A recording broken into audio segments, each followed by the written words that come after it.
Hello guys, అందరికీ నమస్తే. చక్కగా తాలింపేసి పక్కన వడియాలు అప్పడాలు పెట్టాను కదా. పప్పు అనుకుంటున్నారా? అయితే పప్పులో కాలేస్తున్నట్టేనండోయ్.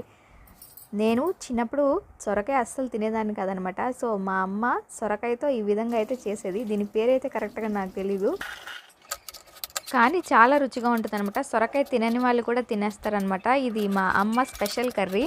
సో దీనికోసం అయితే లేత సొరకాయని ముక్కలుగా కట్ చేసుకుని టమాటాలు, పచ్చిమిరపకాయలు, ఉల్లిపాయను కూడా చిన్న చిన్న పీసెస్లా కట్ చేసుకుని ఇప్పుడు కుక్కర్ తీసుకొని అందులో మనం కట్ చేసుకున్న పీసెస్ అన్నీ కూడా వేసేస్తున్నాను.